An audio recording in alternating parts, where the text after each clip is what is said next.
अम्बेडकर जी ने, माननीय सभापति जी,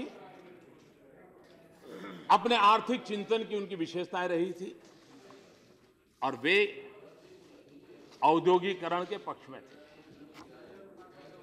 और सबसे बड़ी बात वो कहते थे, मैं चाहूंगा कि ये सदन, मैं लंबा नहीं कहूंगा लेकिन भाव मेरा सदन समझ जाएगा।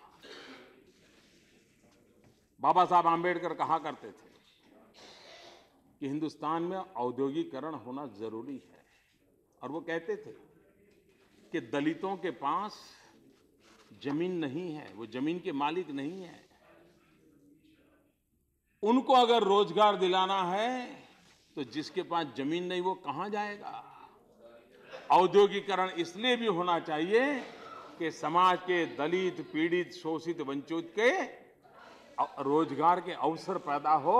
और इसलिए बाबा साहब आम्बेडकर के आज विचार कुछ लोगों को बड़ा आश्चर्य होगा, वो क्या कहा था। उन्होंने आर्थिक चिंतन करके, और मैं मानता हूं आज जो हम विवाद करते हैं, उस समय क्या सोच बाबा साहब की थी, वो हमारे लिए एक दिशा दर्शक रहेगी।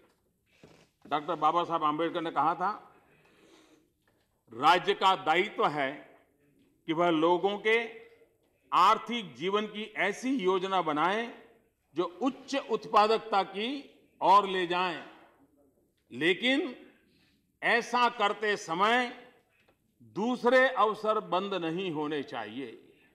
इसके अलावा वह उद्यम उपलब्ध कराएं तथा जो कुछ लाभ हासिल हो उसका सबको बराबर वितरण करें।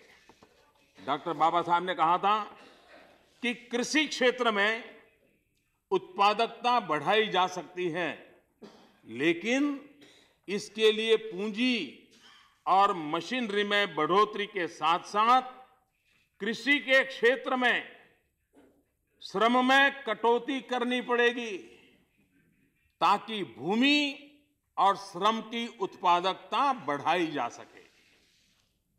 अतिरिक्त श्रमिकों को गैर कृषि उत्पादक क्षेत्रों में लगाने से कृषि क्षेत्र पर पड़ने वाला दबाव एकदम से कम हो जाएगा और भारत में उपलब्ध भूमि पर अत्यधिक प्रेशर भी खत्म हो जाएगा।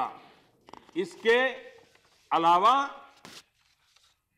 जब इन श्रमिकों को कृषि तथा औद्योगिक क्षेत्र में उत्पादक कार्यों में लगाया जाएगा तो वे न केवल अपनी आजीविका कमा लेंगे बल्कि अधिक उत्पादन करेंगे, और अधिक उत्पादन का अर्थ है अधिक पूंजी। संक्षेप में, हालांकि ये चाहे जितना विचित्र लगे, परंतु भारत का औद्योगिकरण ही भारत की कृषि समस्याओं का सबसे कारगर उपचार है।